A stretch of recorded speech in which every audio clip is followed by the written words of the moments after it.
Olá pessoal, sejam muito bem-vindos ao nosso canal. Hoje, vamos mergulhar num tema que gera muitas perguntas e debates: casamento e divórcio. O que Jesus realmente disse sobre isso? Vamos abrir a Bíblia em Marcos capítulo 10 para entender essa passagem de uma maneira clara e simples. A história começa com Jesus saindo da Galileia e indo para a região da Judeia. Como sempre, uma grande multidão o seguia, e ele, com seu coração compassivo, começou a ensiná-los. É nesse momento que alguns fariseus se aproximam. Lembrem-se, os fariseus eram líderes religiosos que frequentemente tentavam testar Jesus, procurando uma falha em seus ensinamentos para poderem acusá-lo. Eles fizeram uma pergunta capciosa: é permitido ao homem divorciar-se de sua mulher? Essa não era uma pergunta inocente. Naquela época, havia um grande debate entre as escolas rabínicas sobre os motivos para o divórcio. Uma escola, a de Hillel, era mais liberal e permitia o divórcio por praticamente qualquer motivo, até mesmo se a esposa queimasse o jantar. Já outra escola, a de Shammai, era muito mais rigorosa, permitindo o divórcio apenas em caso de infidelidade. Então, ao fazerem essa pergunta, os fariseus queriam forçar Jesus a tomar um lado, e com isso, irritar o outro. Mas Jesus, com sua sabedoria divina, não cai na armadilha. Em vez de responder diretamente, ele devolve a pergunta: o que Moisés lhes ordenou? Ele os leva de volta às Escrituras, a fonte da autoridade deles. Eles responderam prontamente: Moisés permitiu que um homem desse à sua mulher um certificado de divórcio e a mandasse embora. Eles estavam se referindo a uma passagem em Deuteronômio 24. A lei de Moisés não instituiu o divórcio, mas o regulamentou para proteger a mulher. O certificado de divórcio era um documento legal que provava que ela não estava simplesmente abandonando o marido ou cometendo adultério, permitindo que ela se casasse novamente. É aqui que a resposta de Jesus se torna profunda. Ele diz: foi por causa da dureza do coração de vocês que Moisés escreveu essa lei. Uau! Isso muda tudo. Jesus está dizendo que a permissão para o divórcio não era o plano original de Deus.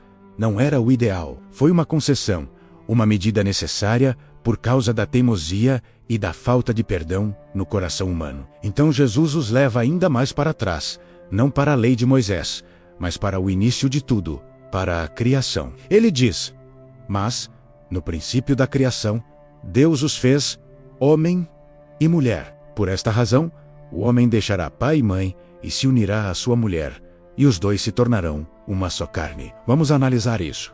Jesus está citando o livro de Gênesis. Primeiro, ele afirma que o casamento foi projetado por Deus desde o princípio. Não é uma invenção humana, mas uma instituição divina. Segundo, ele destaca a união complementar entre homem e mulher. Terceiro, ele usa a poderosa imagem de uma só carne. O que significa uma só carne?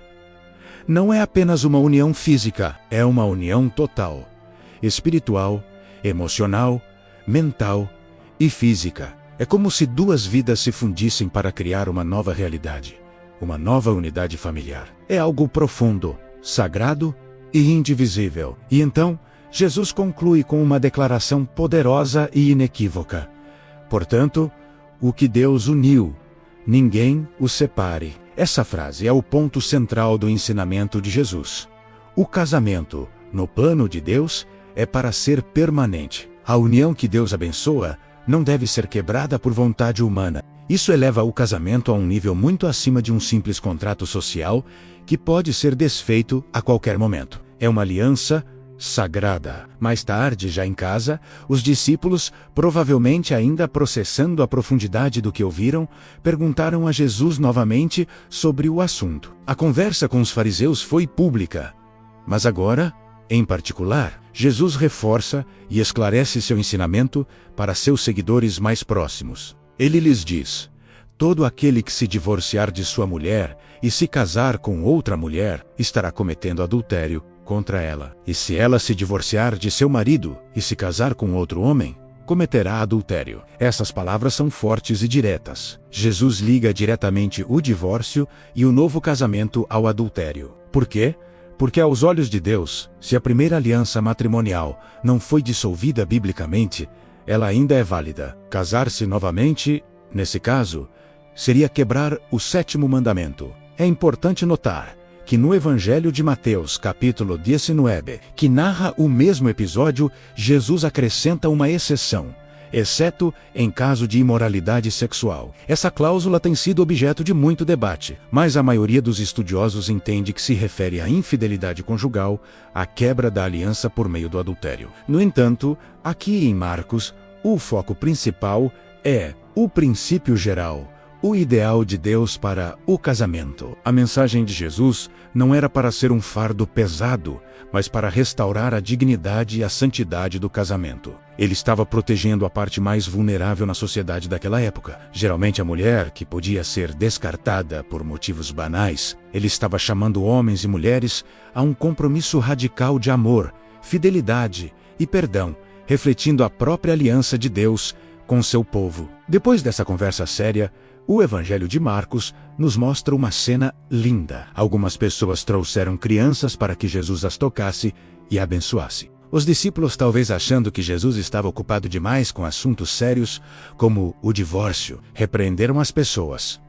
Mas Jesus ficou indignado. Ele disse: "Deixem vir a mim as crianças. Não as impeçam, pois o reino de Deus pertence aos que são semelhantes a elas." Então, ele abraçou as crianças, impôs as mãos sobre elas e as abençoou. O que essa cena tem a ver com o casamento? Tudo! Um casamento forte e saudável, baseado nos princípios de Deus, cria um ambiente seguro e amoroso para criar os filhos. Jesus mostra que as crianças são preciosas para Deus e que o reino dos céus é para aqueles que têm um coração humilde, confiante e dependente, como o de uma criança. Essa atitude de humildade e confiança é exatamente o que falta quando a dureza de coração leva ao divórcio. Para viver o ideal de Deus para o casamento, precisamos de um coração quebrantado e dependente dele, não um coração duro e autossuficiente. Então, qual é a aplicação prática para nós hoje?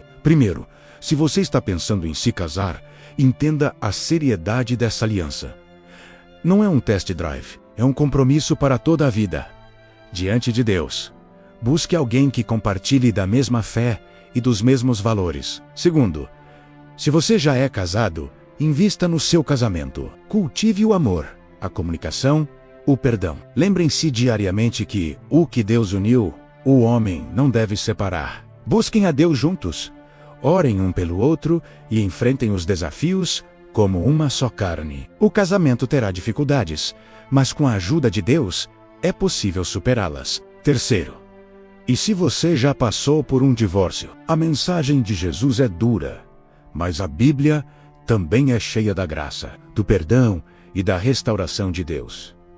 Jesus não veio para condenar, mas para salvar. Seu sacrifício na cruz cobre todos os nossos pecados e falhas, incluindo as falhas no casamento. Se você se arrepende, há perdão e um novo começo em Cristo. Procure sua igreja, seus líderes espirituais e busque cura e direção. Deus é um Deus de segundas chances. O ensinamento de Jesus em Marcos 10 é um chamado radical para voltarmos ao design original de Deus para o casamento, uma união permanente, exclusiva e sagrada entre um homem e uma mulher que reflete a aliança de Deus conosco. É um padrão elevado, impossível de alcançar com nossas próprias forças, mas com um coração humilde como o de uma criança e dependente da graça de Deus, podemos buscar viver esse belo plano. Espero que essa explicação tenha sido útil para você. O objetivo não é trazer condenação, mas clareza e esperança, apontando